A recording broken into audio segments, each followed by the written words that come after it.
Hello, ED-EN 462 students. My name is Dr. Wendy Farkas, and this is my video introduction. I'm actually recording from the driver's seat of our home away from home. I retired from NMU less than a year ago, and I'm teaching a class again because it's so hard to say no to Dr. Joe Lubig. If any of you know Dr. Lubig, you know how wonderful a person he is and how much he cares about all students at NMU. And I've had a lot of great success in teaching ED 462, so when he reached out to me, I agreed to go ahead and come out of retirement for a little bit and teach the course. So even though I retired from education, I was in education for 30 plus years, started out as a middle school teacher, then became a high school teacher, and then accepted like 12 years ago a full-time teaching position at Northern, and then decided to retire this January. My husband and I were getting tired of living separately. He was a truck driver, is a truck driver, and so he convinced me to get my CDL license, and I did through Northern's trucking school, and we've been team driving ever since. So I got my license the summer of 2023 and then started full-time driving in January of this year, 2024. It's been an experience. One of the reasons I wanted to retire from education was to do research for a book that I'm writing about the Great Divide in our country right now. As all of you know, we're divided among many lines, and researching that from a professor to trucker lens. So that's what I've been doing, and before I'm done with this video, I'll take you out and you can see my ride. And it has been a huge adjustment learning how to drive this 80,000 pound loaded vehicle and back this vehicle up into a 90-degree dock, but also just the culture and the people I've been meeting. I have a lot of information for my book.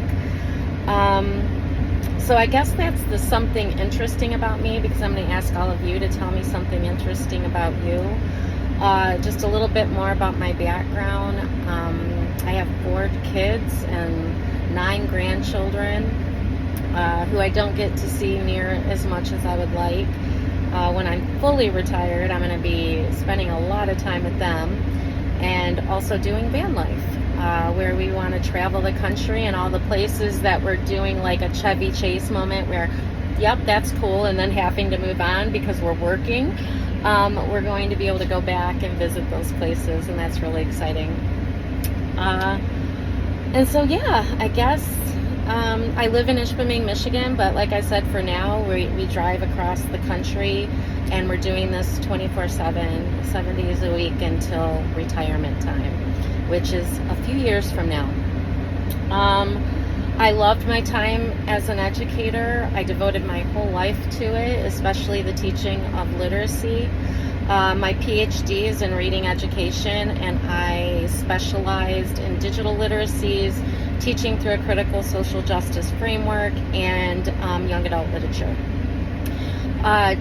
In my introduction, which it's the introduction that I used for my summer version of this class, but the course design's the same thing, so I did not create a new video.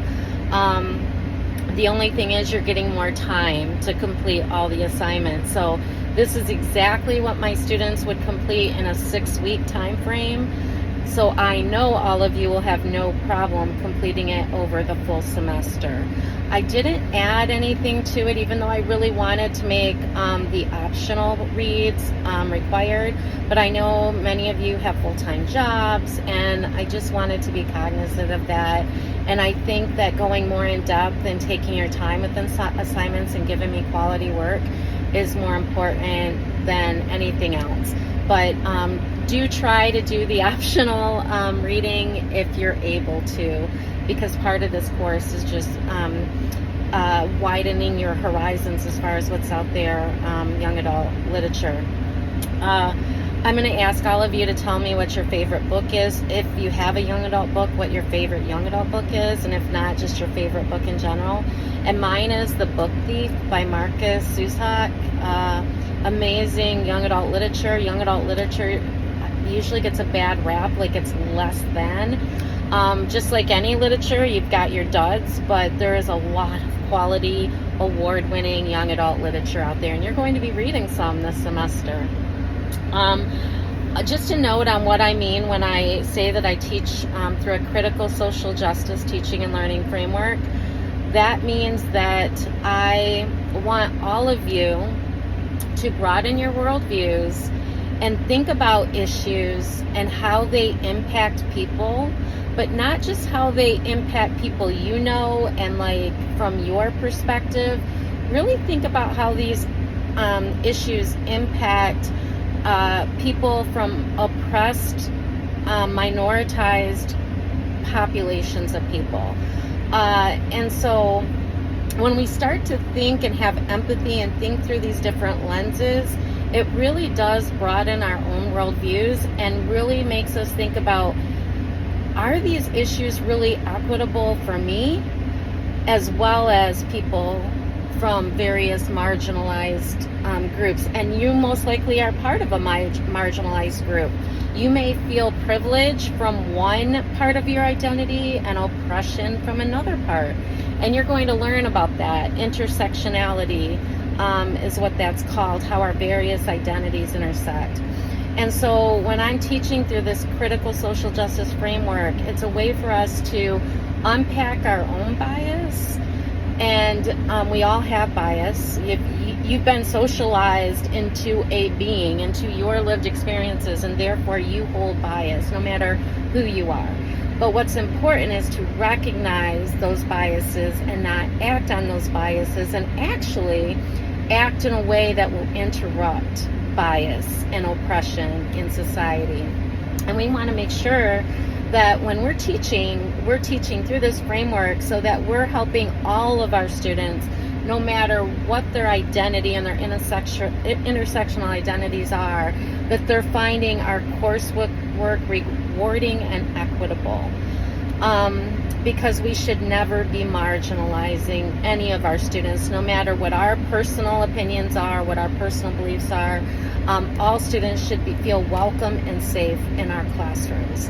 And that's why I'm having you read Layla Saad's work and Sensoy and D'Angelo's work, is to help you better understand everything that's involved when you're teaching and learning through a critical social justice framework.